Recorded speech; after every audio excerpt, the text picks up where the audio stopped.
안녕하십니까. 본부장입니다. 대표입니다. 혹시 여행 많이 다니시나요? 참 부끄러운 이야기지만 잘 못 다닙니다. 잘 안 다녔죠. 먹고 살기 위해서기보다는 여행 취미는 좀 없는 상황입니다. 우리 본부장은 좀 어때요? 뭐 대놓고 여행이라기보다는 일단 직업이 저도 이벤트 쪽에 벌써 20년이 지나가다 보니까 이것저것 그냥 일 때문에 많이 다녀보는 편인 것 같습니다. 베트남에서는 호치민, 덴탄 시장, 미국의 LA 파머스 시장 같은 해외여행 갔을 때 꼭 가보는 시장들이 있습니다. 오늘의 주제는 국내 여행 중에 꼭 가봤으면 하는 기억에 남는 전통시장입니다. 보편적으로 우리가 여행을 가자 그러면 이렇게 하죠. 어디에 유적지 아니면 어떤 지역 여기를 타겟을 해서 가는데 그 상주 가면 꽃감이죠. 상주는 꽃감이 나오고 죽도시장 같은 경우는 수산물, 속초 같은 경우에도 속초 시내에서 약간 그 돌아서 가보면은 직접 해녀들이 물질을 내서 잡아온 그 천마구에서 판매하는 그런 것도 있습니다. 네, 대표님 말씀대로 시장이라는 문화라든지 아니면 그런 소비적인 공간 자체가 아무래도 관광 위주에서 생겨난 거라기보다 일상생활과 밀접하게 해서 형성이 된 그런 소비 공간 아니겠습니까? 그러다 보니까 이것을 뭐 관광과 연계해서 꼭 굳이 그쪽을 방문해야 되겠다라든지 뭐 이런 류의 그런 여행 방향은 잘 짜지 않는 것 같고요. 어느 여행지에 가다 보니 그 시장이 거기서 유명해서 뭐 거기서 무엇을 사 먹었다더라, 뭐 지역에 나는 특산물을 어느 시장에 가면 싱싱하게 먹을 수 있다더라, 뭐 이런 류로 해서 접근을 하는 것이 옳지 않겠나, 뭐 그런 생각이 듭니다. 그럼 대표님 어느 뭐 지역마다 또 기억에 남는 시장이 있으십니까? 풍기 쪽에 가면은 풍기 그러면 인삼이죠. 우리나라에서 인삼의 생산량이 70% 가까이 된다고 하더라고요. 금산 인삼도 있는데 네. 금산보다는 풍기 쪽이 인삼이 조금 더 유명하다. 이야기를 들어보니까 지대가 금산보다 좀 높대요. 지대가 네. 높고 그 인삼 홍삼 시장, 네. 풍기 그 토종 시장이라든지 이런 데 가보면은 100% 판매 매장이 인삼만 있어요. 네. 인삼과 관련된 네. 품목이라고 보면 되죠. 대게 같은 경우에 보통 대게 그러면은 어디죠? 영덕, 울진. 물진. 그런데 가장 많이 대게 잡이 어선들이 들어오고 입한되는 데가 어디냐면은 구롱포 시장입니다. 그러니까 구롱포 업판장이죠. 네. 구롱포 업판장인데 거기에서 입판이 끝나면 다시 그 영덕으로 올라가고 다 그렇게 합니다. 포항에 여행을 갔을 때는 구룡포로 가보는 게 좋다라는 말씀이신 것 같아요. 저는 구룡포보다는 먼저 죽도시장을 한번 가보시는 게 나을 것 같아요. 왜냐면 구룡포 시장 같은 경우는 접근성도 좀 접근성이고 되고 이제 가자면은 포항 죽도시장 가는 것보다는 아무래도 조금 차를 타고 더 이동을 해야 되고, 또 구룡포 시장 같은 경우는 이 장이 아무래도 상설 장이긴 한데 그 유동인구가 아무래도 죽도시장보다는 좀 적지 않습니까? 많이 적죠. 네, 그래서 가보면은 저는 좀 썰렁하다는 느낌을 받았거든요. 매번 한 두세 번 정도 방문을 해봤지만은, 근데 죽도시장은 일단 그 노량진 수산시장 못지않은 그런 활기찬과 북적거림과 그리고 많은 종류의 그 해산물들을 볼 수 있기 때문에 죽도시장을 먼저 한번 방문해 보시면 아주 재밌지 않을까 싶습니다.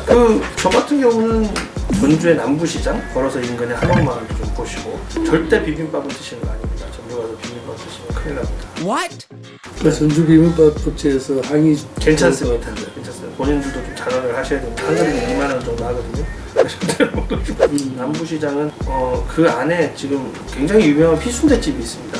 누구 이름을 대면 전주 관광 가시는 분들은 다 아실 텐데 조점내 순대국밥이라고 굉장히 유명한 피순대집이 있습니다. 저도 한 번 먹었습니다. 한 번. 보통 한 20m씩 줄을 서야 되고 네, 굉장히 유명한 집인데 그 순대 안에 오로지 그냥 피만 들어 있습니다. 피순대. 네, 한번 먹어보시면 굉장히 특이할 것 같습니다. 그리고 남부시장이 제가 알기로는 대구 서문시장의 야시장을 벤치마킹을 해서 남부시장에서 다시 야시장을 오픈을 한 걸로 알고 있거든요. 그 주변에 또 한옥마을이라는 그런 관광지가 연계되어 있어서 밤중에 거기 많이 오셔서 사람들이 그 야시장 구경을 하시는 걸 보고 또 서서 드시는 걸 보고 그렇게 했는데, 대구 서문시장과 분위기하고는 좀 사뭇 다릅니다. 왜냐면 거기 통로가 굉장히 좁아요. 그래서 가운데 그 좌판대를 깔아놓고 장사를 하시다 보니까 교행도 굉장히 힘든 상황인데 거기 서서 음식을 먹어야 하거든요. 그래서 애들을 데리고 갔다가 좀 여름에 굉장히 좀 고생을 했던 그런 기억이 있습니다. 근데 한번 가볼 만은 한 것 같아요. 굉장히 다양한 좀 먹거리들이 또 있고, 전라도 하면 또 음식이 또 맛있지 않겠습니까? 이것저것 맛있는 음식들이 많더라고요. 전주에서 전라도 가서 또 맛있는 음식 먹기 위해서 호기심 삼아 한번 방문해봤던 그런 기억이 있습니다. 그리고 관내로 생각을 해보면 대구 지역에서는 서울시장이 그렇게 매력이 있더라고요. 저 개인적으로는 칠성시장도 매력이 있습니다. 진짜 골목골목별로 진짜 없는 게 없고, 근데 이 구역의 그 공간 구성으로 봤을 때는 서울시장이 좀 집약적인 것 같아요. 그래서 차에서 한번 내리면 인근을 둘러보기가 칠성시장보다는 조금 수월한 것 같아서 서울시장을 참 좋아합니다. 제가 얼마 전에는 대표님하고 한번 갔었던 것 같은데 그 지구 상가 연합회를 찾아가다가 소품을 파는 그런 뒷골목인데 그 가방 재료들을 엄청 파시더라고요. 그리고 리본 가게도 있고 뭐 앉아서 길에서 미싱하시는 미싱하시는 그 골목을 보고 진짜 깜짝 놀랐었거든요. 그거 진짜 오래됐어요. 네네네.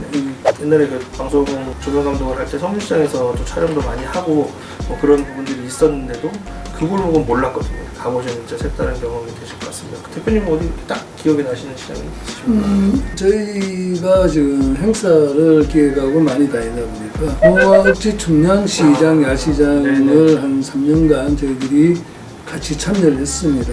춘향이 뭐 굉장히 오지인데요. 우리나라에서 가장 추운 지역 중에 하나라고 보시면 됩니다. 그런데 거기에도 야시장이 주말마다 열리고 있고 그 춘향 그러면은 가장 생각 많이 나는 송이버섯이 있습니다. 봉화송이라 그러죠. 질 좋은 상품이 많습니다. 한세가 험하잖아요. 아니 요즘은 길이 잘 돼가지고 가는 데는 어렵지 않습니다. 강원도인지 경상도인지 구분이 안 가죠. 바로 산 넘으면 강원도예요. 강원도 맞고. 여행 간다는 건 사실 뭐를 꼭 사러 간다기보다는 힐링을 하러 가든지 아니면 공간을 보러 가는 경우가 많거든요. 문화 예술인들이 모여있는 시장이 있으니까 문화인들이 있는 공간에 관광을 하러 가는 거죠. 그러면서 음식이나 이런 것도 같이 있기 때문에 관광을 하면서 소비를 하게 되는 그런 게 많더라고요. 그런 시장이 따로 더 있을까요? 대구의 유명한 김강석거리죠. 네네 맞습니다. 여기 이제 광천시장인데 대구 수성교 입시에 있는 김강석거리가 대구의 대표적인 문화의 거리, 문화의 시장이라고 볼 수가 있습니다. 광천시장은 실질적으로 역사는 한 80년 정도로 된 걸로 알고 있는데 생각보다 굉장히 오래. 굉장히 오래되었는데 시장의 기능을 꽤 상실을 했는데 대구시와 그 지자체의 그 지원과 문화예술인들이 같이 힘을 합쳐서 김강석 거리를 만들어서 기존 기능 상실했지만은 일부가 다시 조금씩 상점과 문을 열게 되고 주위에 카페라든지 조금 젊은이들이 도울 수 있는 그런 분위기, 포토존이라든지 벽화 이런 게 많이 지금 되어 있고 거기에 따르는 이제 주차 시설이 확충도 많이 되었고 지금 대구 지역에서는 김강석 거리가 문화시장으로 변모한 케이스 중에 가장 효과가 있고 표가 난다는 그런 생각이 개인적으로 듭니다. 초창기에 한 번 가봤는데요. 지금처럼 저렇게 주차 시설이 재정비되지 않았을 때 했었던 것 같은데 옆에